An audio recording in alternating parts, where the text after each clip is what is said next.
दोस्तों, आज पेश है नागिन का बदला। ये गौर चित्र है दोस्तों।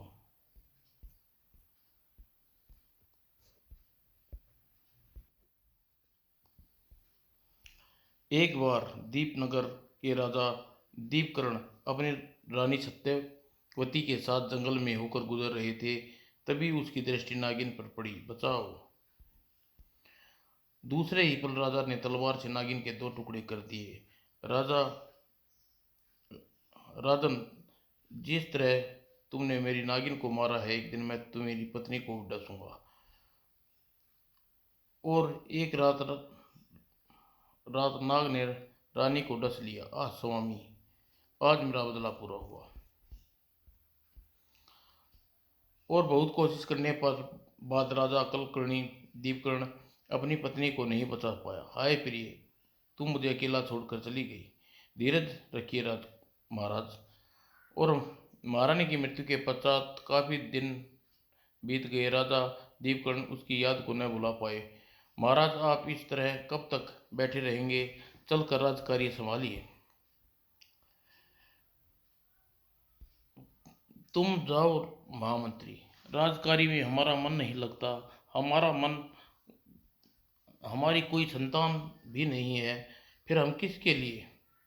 महाराज, एक राजा के लिए प्रजा ही उसकी संतान होती है। हम जानते हैं महामंत्री, किंतु जब महारानी हमें छोड़कर गई है तब से हम पूरी तरह टूट गए हैं। महाराज, जीवन भर जीवन और मृत्यु आदमी के बस नहीं चलता। जिस इच्छा यही होगा कि आप दूसरा विवाह कर लें। महामंत्री, यह तुम क्या कह दिया? हम रानी की याद में अपने हृदय से नहीं निकाल सकते। क्षमा करिए महाराज, लेकिन राज्य को उत्तराधिकारी देने का दूसरा विवाह करना ही होगा। यह कदापि नहीं। उसी रात वत्स, यदि कभी वन में भटकते हुए तुम्हें कोई बालक सिंह पर बैठे तो उसे ले आना, वही तुम्हारा उत्तराधिकारी होगा। और भगवान शिव का परम भगत थे। स्वयं सोकर सोच में पड़ गए। ऐसा बालक कौन होगा जो सिंह की सवारी करता होगा? क्या हमें उसकी तलाश में जाना चाहिए? और स्नान ध्यान से निमटने के बाद राजा दीपकर्ण महामंत्री को बुलाया। आपने मुझे याद किया महाराज। हाँ महामंत्री, आज हम अकेले वन में अखरोट खेलने जाएंगे। महाराज, परंतु महाराज, क्या वन में अकेले जाना उचित है? महामंत्री, हम क्षत्रिय हैं, कायर नहीं। तुम यहाँ राजकाज देखो, हम जल्दी ही लौट आएंगे। और महल से निकलकर राजा कई दिनों तक वन में भटकते रहे, किंतु सिंह पर सवार बालक नहीं दिखाई दिया। लगता है सपने कभी सच्चे नहीं होते। किंतु महल लौट जाने का भी मन नहीं करता। वन से निकलकर वह गंगा के तट पर पहुंचा, जहां उन्होंने एक अजीब दृश्य देखा। तपस्वी महाराज, माना कि मेरे पुत्र ने आपका अपमान किया है, परंतु आपको इसे मृत्यु श्राप देकर घोर अनर्थ किया। मेरा श्राप तू अनर्थ कहता है? ठहरा, भी तुझे भी श्राप देता हूँ। तपस्वी क्रोध देखकर राजा घोड़े से उतरा और आगे बढ़कर तपस्वी के पैरों में गिर पड़ा। मुनिवर, अब दूसरा श्राप मत दीजिए और क्षमा कर दीजिए। तू कौन होता है मेरे रोकने वाला? मुनिवर, मैं दीप नगर का राजा दीप दीपकर्णी हूँ, वही जिसकी नागपत्नी नागपत्नी की हत्या की थी। हाँ मुनिवर, हमने हमने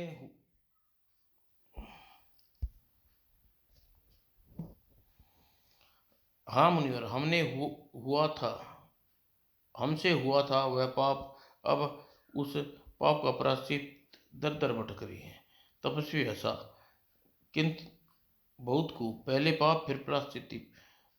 मुनिवर, पापी यदि अपने किए पछतावे पर क्षमा कर देना चाहिए। तू ठीक कहता है, पर क्षमा से भी एक बात है होती है, दूसरे के लिए अपना जीवन देना। क्या बोल तू ब्राह्मण पुत्र के लिए अपना जीवन दे सकता है? अवश्य दे सकता हूँ। बताइए मुझे क्या करना होगा। इस के लिए तुम्हें कैलाश पर्वत पर कठोर तपस्या करके शिव भगवान से प्रशंसा करना होगा। मुझे मंजूर है।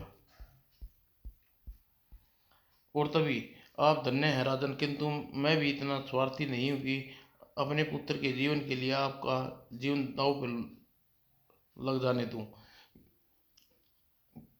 विस्पर विप्रवर जीवन के प्रति हमें कोई मोह नहीं रह गया। जीवन यदि हमें काम तुम्हारे काम आ जाए तो हमें खुशी होगी। तो फिर जाओ, देर मत कर, और जब तक तू तपस्या करेगा तब तक इस सब की सुरक्षित रखूंगा। जो आज्ञा मुनिवर।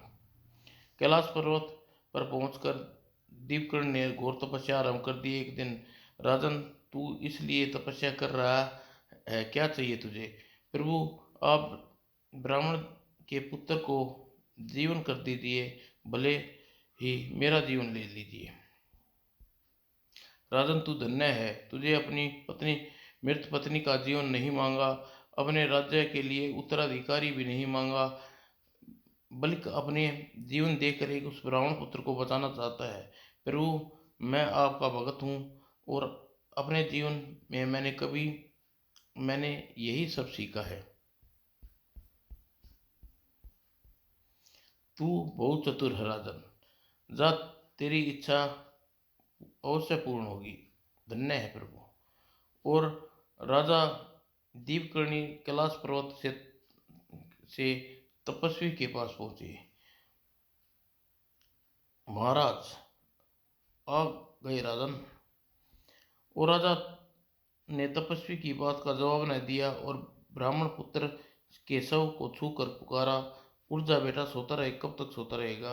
अगले पल, पिताजी, मुझे आपने पुकारा, आह बेटा। ब्राह्मण अपने बेटे से लिपट कर रोने लगा। तत्पश्चात, मुझे क्या हो गया था? तुम्हें नींद आ गई थी बेटा? और ब्राह्मण के बेटे को अपने अपराध के लिए तपस्वी से क्षमा मांगी। मुझे क्षमा कर दे दिए मुनिवर, मैंने आपको साधारण साधु समझा। भविष्य में किसी साधु का अपमान मत करना वत्स, कोई आदमी छोटा बड़े नहीं होते, कहकर तपस्वी अपनी राह पर चला गया। तत्पश्चात, महाराज, आपने मेरे बच्चे का जीवन देकर मुझ पर भारी उपकार किया, वह उपकार तो प्रभु का है। ब्राह्मण से विदा लेकर दीपकर्णी भी चल दिया। अब कहाँ जाए? क्या राजधानी लौट जाऊं या फिर वन में? राजा साधुओं का जैसा वेश बना लिया और भटकते भटकते एक भव्य नगर में पहुंचे। आह, कितना सुंदर नगर है! पता नहीं यहाँ कैसे कैसे लोग रहते होंगे। राजा एक राहगीर से पूछा, क्यों भाई, यह कौन सा नगर है? यह प्र, प्रतिष्ठापुर प्रतिष्ठानपुर। यहाँ के राजा सुशर्मा बहुत न्यायप्रिय प्रजापालक है। पता नहीं कौन सी शक्ति है, मुझे अपनी ओर खींच ली। नगर का सौंदर्य से मन मस्तिष्क पर छा गया और राजमहल के निकट पहुंचकर दीपकर्ण सहसा ठिनक गया। और राज ऋषियों जैसा तपस्वी कितना तेज है इसके चेहरे पर! ऐसा रूप मैंने पहले अपने जीवन में कभी नहीं देखा। कौन है ये सुंदरी? और कुछ पल बाद राजकुमारी ने एक फूल अपने दांतों में दबाया। पता नहीं मेरे संकेत को समझ पाएगा या भी नहीं, और उसने खिड़की के बाहर फेंक दिया और फिर तुरंत ही खिड़की से हट गई। राजा ने फूल उठाया, दांतों में पुष्प को दबाकर उस सुंदरी ने क्या संकेत दिया है, कुछ समझ में नहीं आया। किसी से इसका अर्थ मालूम करना चाहिए। मार्ग में उसने एक अन्य राहगीर को रोका। भाई, मैं परदेसी हूँ और नगर में पहली बार आया हूँ। यहाँ रात्रि विश्राम के लिए कोई स्थान है? उस देव मंदिर में साधु महाराज महात्माओं के लिए उत्तम स्थान है। सहसा राजा का दिमाग में विचार कूदा। ओह, उस सुंदरी ने दांतों में दबाकर शायद यही संकेत दिया था, पुष्प देव देवेश्वर मंदिर, उसकी प्रतीक्षा करना। और राजा दीपकर्णी पहुंचा, पुष्प देवेश्वर मंदिर में पहुंचे। वाह, कैसा अद्भुत, कितना भव्य निर्मल मंदिर है! और कुछ देर बाद राजकुमारी दो सखियों के साथ मंदिर में आई। सखी, यदि योगी विद्यमान हुआ तो निश्चित रूप से यहाँ आएगा। सावधान रहना राजकुमारी जी, किसी राज कर्मचारी की नजर ना पड़ जाए। मंदिर के द्वार पर अचानक दोनों की भेंट हुई। आह, मेरा विचार सही निकला। ओह। और पूजा अर्चना के बाद दोनों एकांत कुंज में मिले। मेरा नाम अविंतिका है और मैं यहाँ के राजा सुकर्मा की बेटी हूँ। मेरा नाम देवकर्णी है और मैं उत्तराधिकारी की खोज में इधर उधर भटक रहा हूँ। फिर उसने अपना जीवन जीवन विस्तृत राजकुमारी से कह सुनाया। सुनकर वह चौंक पड़ी। राजकुमारी के सोच में डूब गई। क्या सोचने लगी राजकुमारी जी? कुछ नहीं, आपने सिंह पर सवार उत्तराधिकारी की तलाश है। मैंने समझा कि आप मेरी ओर आकर्षण है। यह सच है राजकुमारी जी, किंतु मुझे पहले उस बालक की तलाश करनी है। तो फिर जाइए, तलाश कीजिए, किसने रोका आपको? और राजकुमारी तेजी से पलटी, अपनी सखियों के साथ मंदिर से बाहर निकल गई। राजकुमारी जी, आप नाराज हो गई, हमारी मजबूरी को समझिए। राजकुमारी अवंतिका बिना कुछ उत्तर दिए चली गई। उप पत्नी की मृत्यु के बाद मैं भूल गया था कि एक युवती से कैसे व्यवहार करना चाहिए। और उस उस समय ब्राह्मण गोविंद दत्त वहां पहुंचे। महाराज, आप में यहाँ पर विप्रवर।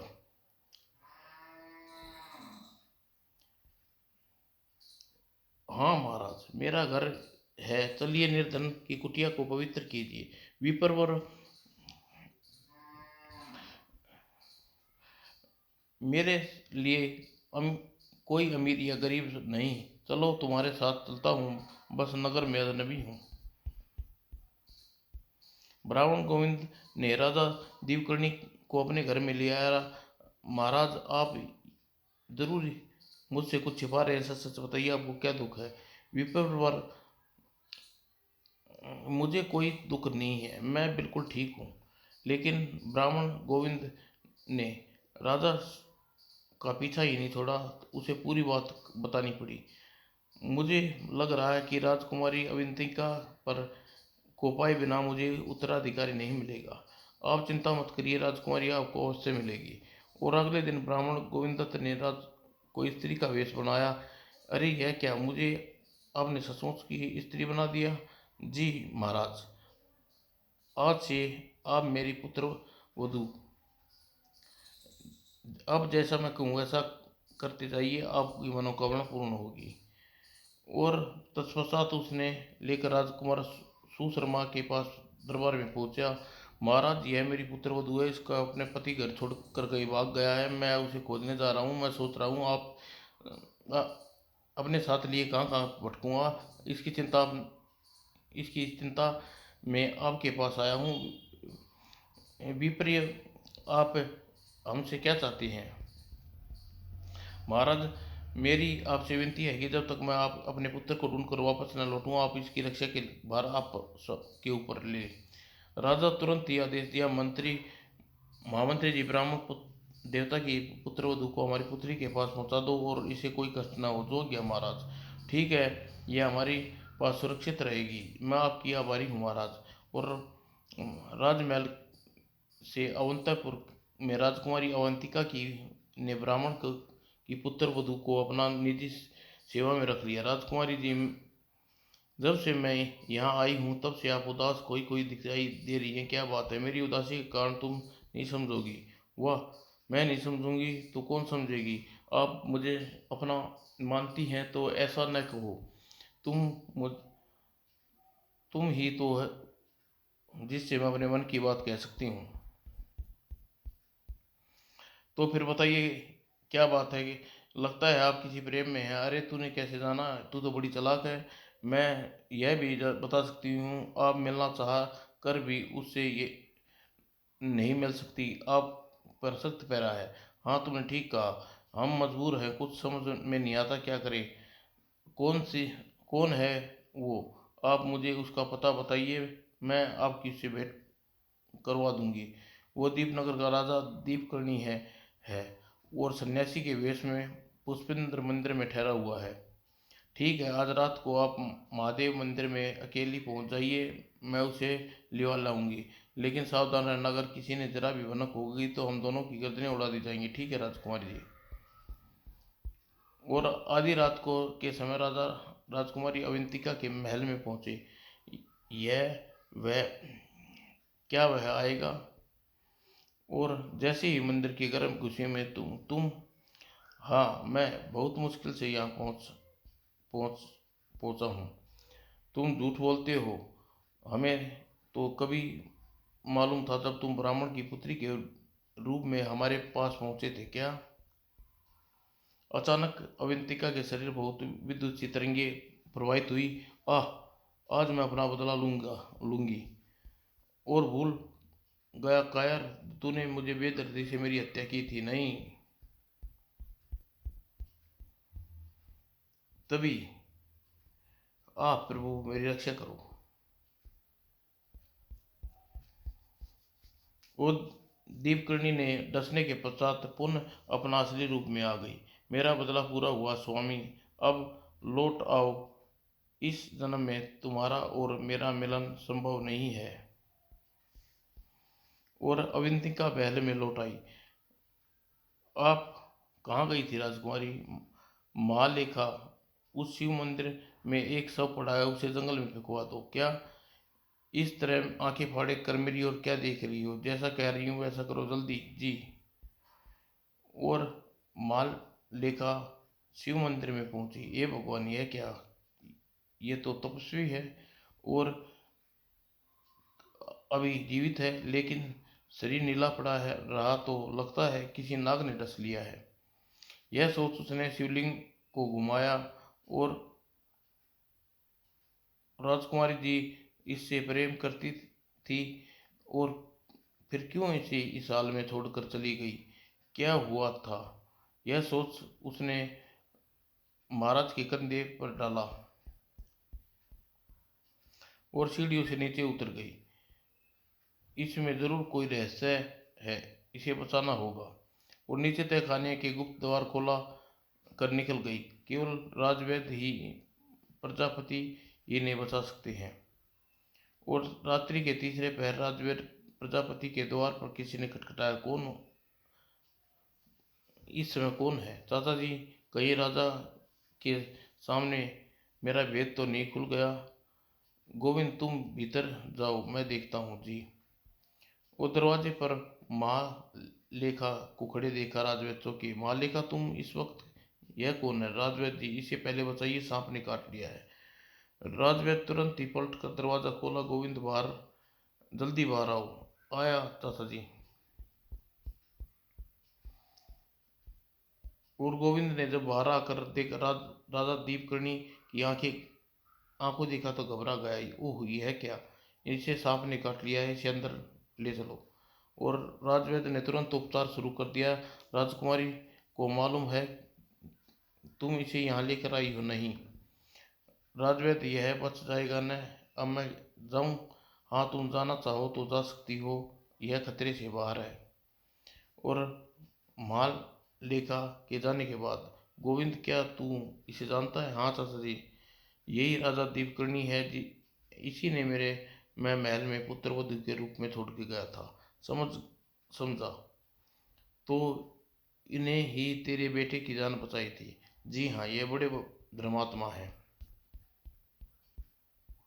उधर जब महालेखा राजकुमारी अभी तंगा के पास पहुंची थी, देर कैसे लग गई, सब फेंकवा दिया? जी राजकुमारी, मैंने सब जंगल में फेंकवा दिया। मगर क्या? मगर आपने ऐसा क्यों किया राजकुमारी? आप तो उसे प्रेम करती थी। तू नहीं समझेगी, वह धूर्त हत्यारा है। हत्यारा? हाँ, उसने हाँ, इसलिए मैंने उसे खत्म कर दिया। लेकिन खबरदार, यह भेद कक्ष से बाहर नहीं जाना चाहिए। जो क्या राजकुमारी? और मालेखा ने किंतु मालेखा नहीं मानी। महाराज, राजकुमारी ब्राह्मण पुत्रवधू को मार डाला। क्या बकती हो? पूरी बात बता। और महालेखा ने पूरी बात बताई। महाराज क्रोधित हो गए। मगर यह झूठ हुआ तो हम तुम्हारी खाल खिंचवा लेंगे। यह आप समर्थ है महाराज, मेरी बात सच्चाई है, राजवैद्य को मालूम कर सकते हैं। और राजा ने राजवैद्य को बुलाया। राजवैद्य, यह क्या कह रही है, मेरी कुछ समझ में नहीं आ रहा। रात मेरे पास कोई नहीं आया, आप चाहें तो सैनिक को भेज कर पता कर ले। और राजा ने राजवैद्य के यहाँ सैनिक भेजे। यहाँ तो कोई नहीं है, सारा घर छान मारा, चलो चलते हैं। और सैनिक द्वारा लौट कर सूचना देने पर, ले जाओ इसे काल कोठड़ी में डाल दो। जो आज्ञा महाराज। जो आज्ञा महाराज। नहीं महाराज, मैंने असत्य नहीं कहा। राजवैद्य घर पहुंचे। गोविंद, अब तुम्हारा मेरे पास रहना ठीक नहीं है, इसे ले जाकर तुम अपने घर में ले जाओ।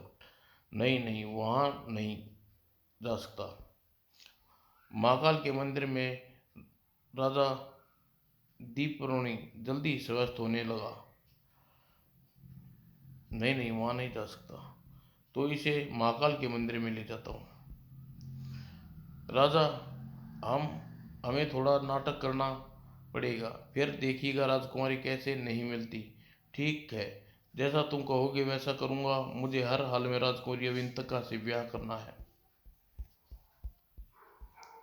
और कुछ दिन बाद गोविंद दत्त दीपरोणी से अपने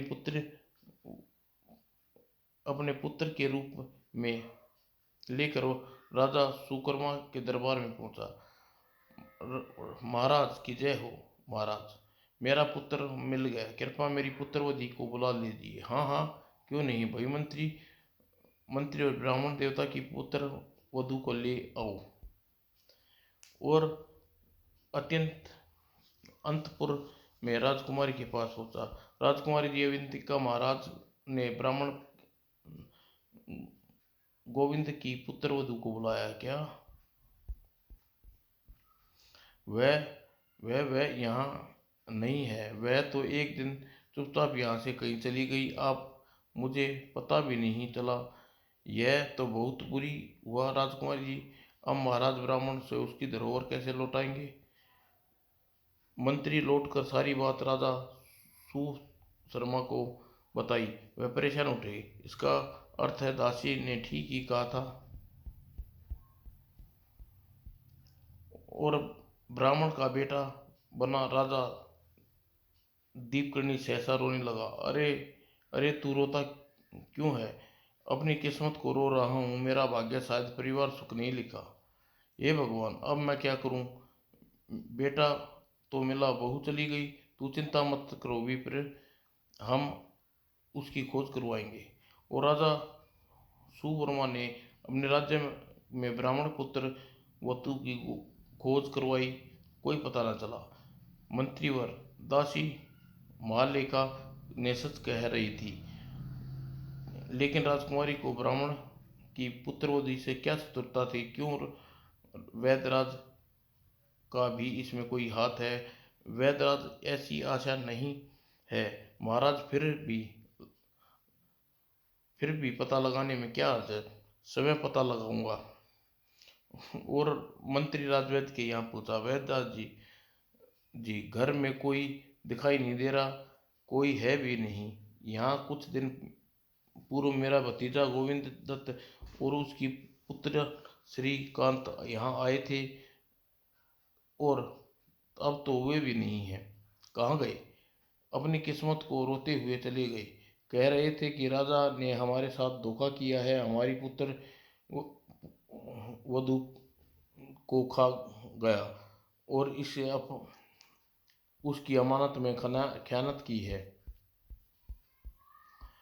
और महामंत्री ने राजमहल लौटकर राजा सुवर्मा को सारी बात बताई। यह अच्छा नहीं हुआ मंत्रीवर, हमारे ऊपर धरोहर हड़प लिए जाने का आरोप नहीं, हम यह स्वीकार नहीं है।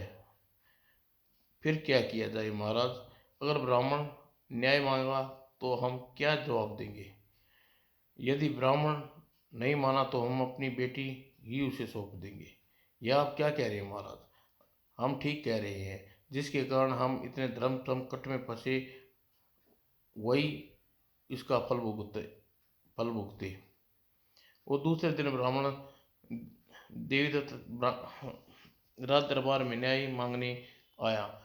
विप्र, हम तुम्हारी पुत्र वधू की खोजने में सफल रहे, इसलिए यदि तुम चाहो तो हम अपनी पुत्री का विवाह तुम्हारे पुत्र के साथ कर सकते हैं। ब्राह्मण बहुत चालाक है। अवश्य महाराज, मेरी यही इच्छा है, मेरे बेटे का घर बस जाए। और फिर मुहूर्त से सुकर्मा अपनी बेटी अविति का विवाह दीपकर्णी से कर दिया। और रात को एकांत में, अरे तुम चाहो तो फिर बदला ले सकती हो, लेकिन मेरा मकसद अधूरा है। नहीं, अब तुम्हारी नहीं, तुम्हें मेरे इस जन्म का पति हो, बदला मैंने ले लिया। राजा दीपकर्णी के कहने पर राजकुमारी ने मालेखा को मुक्त कर दिया। और कुछ दिनों बाद प्रतिष्ठानपुर बिताने पर दीपकर्णी विवाह गोविंद दत्त से विदा ली। प्रिय वर, विप्रिय विदा, अब मैं राजधानी जाऊंगा। आपकी यात्रा शुभ हो राजन। मार्ग में एक घने वन में राजा दीपकर्णी अपनी पत्नी अवंतिका को उतारा। नहीं स्वामी, मुझे इस वन में छोड़कर मत जाइए, मुझे क्षमा कर दीजिए। नहीं तुम्हें इस वन में नहीं तुम्हारी वन में जगह नहीं तुम्हारी जगह वन में ही है, राजमहल में नहीं। और काफी समय बीत जाने पर वन में रहती हुई रानी अवंतिका एक सुंदर बालक को जन्म दिया। हे प्रभु, मैंने न बदले की आग में जलकर पाप किया है, उसी का फल है। धीरे धीरे बालक बड़ा होने लगा। देख मेरे लाल, माँ देखो, मैं क्या लेकर आया हूँ। उधर राजमहल में, महाराज आप आपको महाराज आप अपने आप को मत सताइए, जाइए महारानी को वापस ले आइए। नहीं महालेखा नहीं महालेखा, उस वन में छोड़ने का कारण यही था कि अपने पति सर्प राज से फिर मिल जाए। और महाराज, पूर्व जन्म में भले ही सर्प रानी रही हो, किंतु इस जन्म में आपकी पत्नी है और अपने बच्चे की माँ बनने वाली है। क्या यह सत्य कह रही हो तुम? मालिका, तुमने पहले क्यों नहीं बताया? कैसे बताती महाराज, आपने मौका ही नहीं दिया। ओह, पता नहीं यह क्या हो गया, हम उसे कहाँ ढूंढे। जो चीज़ खो जाती है उसे वहीं ढूंढो महाराज, तुम ठीक कहती हो मालिका। और दूसरे दिन दीपकर्णी अपने घोड़े पर वन की ओर दौड़ा दिया। हम उसे लेकर ही लौटेंगे मालिका। ईश्वर आपकी यात्रा सफल करे महाराज, और जल्दी ही। यह कोई नहीं, क्या फिर से नागिन बन गई? और भटकते भटकते शिव मंदिर में पहुंचे। हे प्रभु, मैं पापी धर्मी हूँ, मेरे अपराध को क्षमा कर दें, मेरी पत्नी मुझे मिला दें। तभी नागवाणी गूंजी, राजन, नाग पत्नी की हत्या का इतना दोषी तू नहीं जितना हमारे कुल का नाग दोषी है। नहीं सरफराज, मैंने बिना सोचे समझे उसे नागिन को मार डाला। नहीं महाराज, नहीं राजन, अपनी भयभीत पत्नी के जीवन रक्षा के लिए हर मनुष्य वही करता है जो तुमने किया। तू दोषी नहीं है। लेकिन सरफराज, मैंने अवंतिका को उसने जैसा किया वैसा उसे फल मिला। अब क्या? अब मैं उसे वापस नहीं पा सकूंगा। मैं उसका प्रायश्चित पूरा हो चुका है। उसने मुझे मारकर घोर अपराध किया है। एक बच्चे की माँ है, तू उसे क्षमा कर दे। मैं तो कब से उसे क्षमा कर चुका हूँ सरफराज, बस मुझसे मिला दीजिए। तो मंदिर से निकलकर पूर्व दिशा में जा, तेरी इच्छा पूर्ण होगी। राजा दीपवर्मा पूर्व दिशा की ओर चल दिया। सरफराज इसी ओर आने को कहा था और अचानक राजा ठिनका, अरे यह क्या, केसरी क्यों चिल्ला रहा है? गुर्र। राजा ने अपना पूर्ण सपना याद आया। वत्स, सिंह पर सवार बालक तेरा उत्तराधिकारी होगा। अरे यह क्या, तू, अरे तू यहाँ है, तेरे को ढूंढती फिर रही हूँ माँ। मैं तो घर ही आ रहा था। तो फिर चल मेरे लाल। और फिर जैसे ही वो वहाँ से जाने को हुआ, ठहरा हो विनती का, स्वामी मुझे क्षमा कर दो प्रिय, मुझसे बड़ी भारी भूल हो गई, घर चलो। इसमें आपका कोई दोस्त नहीं है स्वामी, मेरे भाग्य का दोस्त है। यह कौन है माँ? यह तेरे पिताजी हैं। मेरा बेटा। और बालक सी से कूद कर राजा के पास पड़ा। पिताजी, बेटे मेरे लाल, तू मेरा उत्तराधिकारी है, आ मेरे गले लग जा। फिर खुशी खुशी राजा महल लौट गई। समाप्त दोस्तों।